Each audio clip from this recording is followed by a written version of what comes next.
Ça, c'est mon daily. Et bien globalement 250 chevaux au quotidien dans un grand break avec plein d'espace, ce soit top, elle a un gros défaut. Mais c'est de la merde! Mais pour remédier à ça, j'ai peut-être une solution. AliExpress, émerveillez-vous. Et pour ce faire, j'ai toujours fait appel à la même personne, parce que les meilleurs, ils se comptent sur le doigt de la main. Bon alors comme ça Mario, tu veux que je m'occupe de ta caisse? Il est temps de la pimper.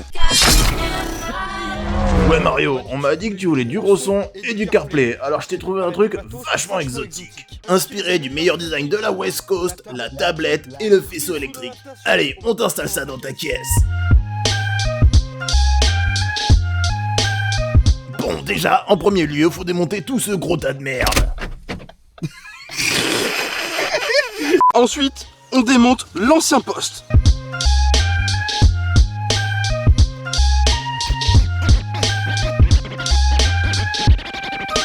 Globalement, le CarPlay, ça s'installe assez plug and play la plupart maintenant. Sur énormément de voitures, en fait c'est très facile à monter. Ça fait un C'est peu pour ça qu'on fait des blagues, hein, mais c'est très facile à monter. Donc là on enlève une antenne. Et Parce on va que enlever. globalement, faut savoir que même les postes, aujourd'hui, ils s'intègrent vachement bien. Ça fait très OM, j'ai vu sur que tu l'as fait sur la RCZ. Oui. Ça fait super quali. Tu vois rien. Ah, par contre, ce qui est bien, c'est qu'il se démonte facilement globalement. Ouais. Alors, Donc là il y a 4 vis hein, pour sortir l'écran, c'est pas... pour information, moi je rajoute un petit truc, parce que ça il l'a pas vu, parce que c'est normal, c'est sur ma voiture, ça a été démonté déjà une première fois un peu sagouin. Ici là, quand vous allez démonter le poste, vous avez une petite grille qui fait jolie, faut la faire sauter, et de cette vis là, vous avez des vis Torx comme il est en train de démonter actuellement là. Ouais. Et donc vous venez ici, vous venez sauter le poste assez facilement. Moi c'est juste qu'elles ont été, je pense, perdues par l'ancien propriétaire, et qu'il a remonté ça un peu salement. Ouais. Pour l'écran c'est 4 Torx, et pour le poste c'était 2. Ensuite l'écran, hop, on le tire vers nous, il vient tout seul, il y a 2 prises derrière. Non, 3. Là c'est pas Si très Voilà. compliqué, celle-là on appuie et on baisse le levier. Elle Après. sort, et après il y a des prises type coax, antenne. Faut appuyer ici et puis ça sort. Donc voilà, l'écran il est sorti. C'était vraiment de la merde le 5.1 de chez Ford, faut dire ce qui est. Avec la petite carte SD. Ah oui, Oh, enculé. je crois que la carte SD on l'a baissée. Bah je crois que j'ai plus de GPS. Voilà, t'as plus de GPS. Ben voilà, obligé d'installer le CarPlay, hein, on n'a pas le choix. Hein. J'ai réussi à la... Bon, on a baisé la carte SD. Après, les Chinois ils vous font des copies de ces cartes là pour 10 balles. Bon, voilà le trou béant. Après on va sortir les faisceaux et on va regarder où va quoi. Bon, on a un faisceau avec des prises. Alors là c'est facile, hein. C'est un peu du Lego, hein. C'est la grosse prise, elle va là. Voilà. Ça c'est le boîtier qui permet de communiquer avec la voiture. En fait pour conserver les commandes au volant notamment. Si vous voulez avoir les commandes au volant, il va falloir un boîtier de conversion CAN. Ok. Donc il y en a une, c'est toujours normalement ici. Et après derrière, ça part dans le faisceau. Salut, c'est Mario du montage. Petit point le temps qu'on finisse ce câblage. On va accélérer cette partie parce qu'en réalité, c'est du plug and play. Papa va dans maman, et si vous suivez correctement la procédure, vous ne devriez pas avoir de problème. Nous avons eu un petit souci. D'abord la caméra de recul. En effet, je n'avais pas fait gaffe, mais elle n'était pas compatible avec ma caméra d'origine, comme beaucoup de tablettes, comme l'a fait remarquer le vendeur. Donc pour cela, il faudra penser éventuellement à rajouter une autre caméra qu'on vous fera dans une prochaine vidéo. Et ensuite, un autre petit point important, et sans aucun doute le câblage des boutons physiques de la tablette. Pour cela, en fin de vidéo, je vous mets un petit tutoriel par le fabricant de la tablette à nouveau. Voilà, je vous laisse reprendre la vidéo.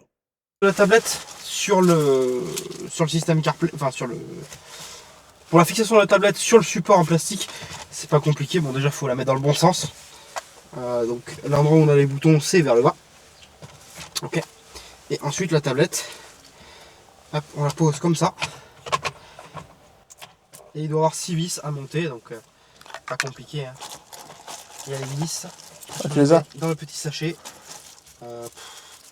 J'ai l'impression que c'est toutes les mêmes. Et j'ai l'impression qu'ils en ont livré bien plus que ce qu'il faudrait. Ils ont pris un paquet, ils ont fait allez, Je pense, ouais, cadeau. C'est un poids de vis et puis c'est exactement ça. Fermé. Et c'est parti, on Il clope. y a presque tout qui fonctionne. Donc là, on est comme ça. Ensuite, on passe Mais faut passer dessous. comme ça en dessous. Hop. Alors fais gaffe, t'as les prises d'air, elles tiennent pas bien, donc faut éviter de s'appuyer dessus. Là, ça y est. Passer dedans. Ouais, c'est pas parfait. Alors c'est fit pas parfait, mais tu vas rajouter les vis. Ouais. Ah, si c'est bon. Ça y est, on est dedans. Là on est dedans. Voilà. On a un peu galéré. Ouais, c'était un peu galère ton truc. C'est pas parfait.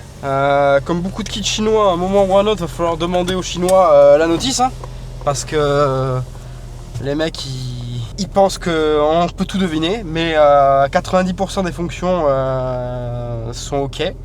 C'est plutôt sympa. L'interface est cool. L'interface, c'est pas mal. C'est joliment intégré. Toutes les fonctionnalités, communication avec la voiture marchent. En dehors du micro, parce que il est carrément pas branché, je pense. Non, pour l'instant, il est là. Il utilise le micro qui est intégré dans la tablette. Faudrait que je fasse des tests pour voir ce que ça donne. Et bien sûr, la caméra de recul qui n'a pas envie de la caméra de reculer. Voilà, donc là, si tu fous le recul. Voilà. Magnifique. Tu recules dans le noir. Bon, le problème, c'est que c'est un break qui fait 4 mètres de long là. Ouais. Et ça va être compliqué. Moi, je vais m'y habituer. Hein. À l'ancienne. Hein. Et normalement, on devrait avoir le logo Ford si le poste veut bien redémarrer. Voilà, Ford. Voyez, voilà, donc tout d'origine. Tout d'origine, nickel. Bon, faut faire l'essai quand même. Voilà, donc là, on fait l'essai.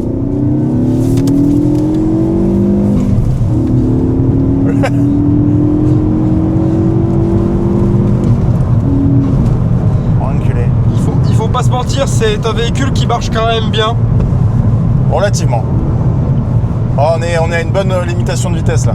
Là, Mais avec le poste, de suite, on sent que la vitesse est différente. Voilà, hein. on est à 80 là, c'est nickel. Ouais, 80, ouais. Ta caisse a été tunée. Par le hangar. C'était Mario et Jérém pour le hangar. On vous dit à la prochaine vidéo. Surtout, n'hésitez pas à vous abonner et à dire en commentaire ce que vous en avez pensé. Alors, c'était peut-être un peu longué sur ce tuto parce qu'on a un peu galéré. Ouais, c'est un peu galère. Ouais. Franchement, c'est un petit peu galère à faire. Moi, mon conseil principal, si vous avez quelqu'un qui a déjà fait, essayez de voir si vous pouvez pas le monter avec lui. Moi, je l'ai fait avec Jérém parce que je sais qu'il en a monté plein.